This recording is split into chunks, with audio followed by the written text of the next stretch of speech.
So now it's time to resolve to have a healthier, happier, and better life. The New Year's resolutions.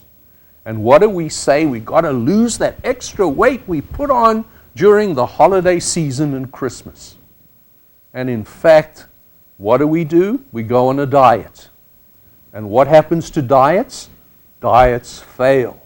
And we become disheartened, and all those New Year's resolutions are lost. Well, I've written a book together with my daughter Riley called Dr. David's First Health Book of More, not less, more of what it takes to live longer and age better. And losing weight is not the most important. And the reason is, people like me who are pleasantly plump live the longest. So weight shouldn't be your number one priority. So what are my 10 steps? Number one is more passion. You have to live a passionate life. And passion doesn't have a lot to do with hanky-panky. It has to do with how you approach your job and how you approach your life. You have to be passionate about your work. You have to be passionate about what you do on a daily basis after you retire. More passion.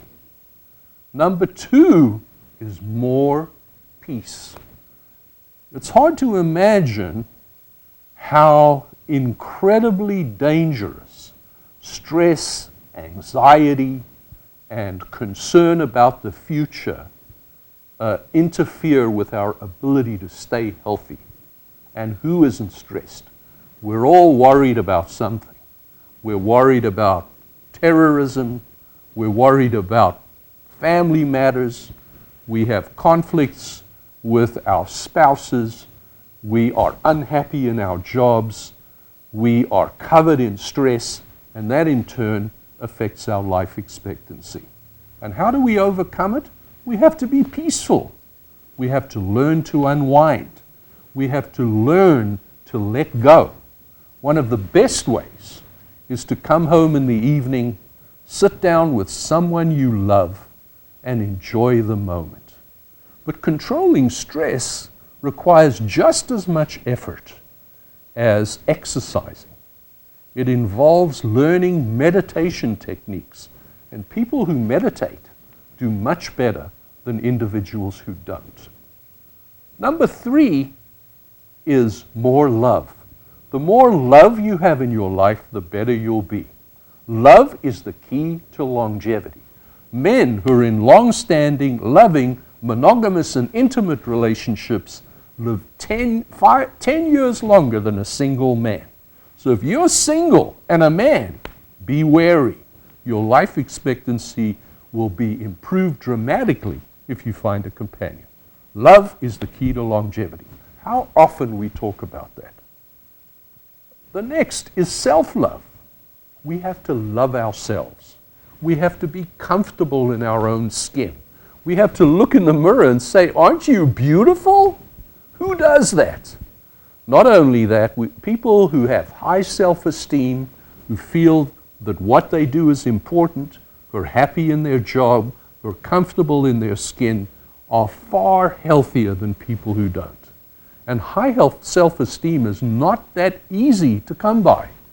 It often is affected by the kind of life you've had as a child. A dysfunctional family can affect your self-esteem when you get older. And some people require therapy to get the help they need. The next is more laughter. Laughter is infectious. Just like if you sit next to someone and you have a cold, you give that person a cold. But if you make someone else laugh, not only will your metabolism improve, but the metabolism of the person who you're laughing with will do well as well. Look on the bright side. See humor in all the terrible things that happen to you, and you will live longer and age better. The next is more faith. We've talked about that before. There is a strong link between faith and health. People who believe in a higher power live longer. People who are spiritual live longer. And it doesn't matter what faith or denomination that you belong to, it's having spirituality that is the key to longevity. More faith. And here we've talked about 6 factors that promote life, and they have nothing to do with diet, exercise, and medical management. Not that they're unimportant, though.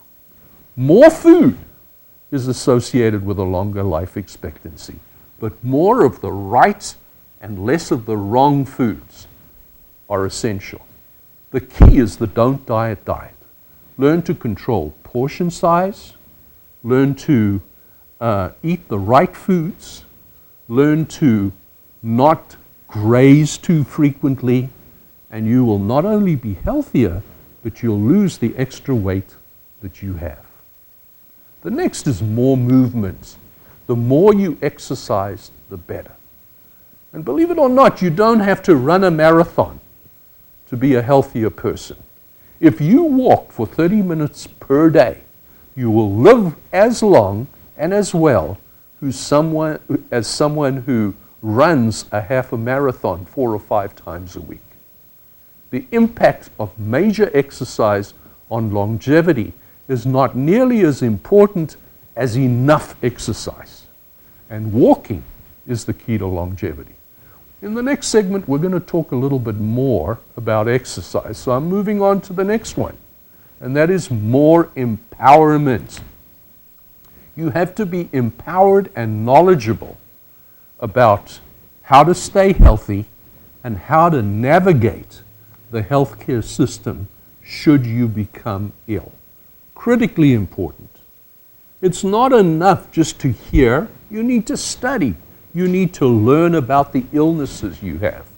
And when you go see a physician and you're talking about a problem, you need to make sure you understand that problem. And last but not least, more freedom. And one of the beauties of being 73, I'm free. I'm free to work if I want to. I'm free to retire. And I'm done with my children. We'll be right back.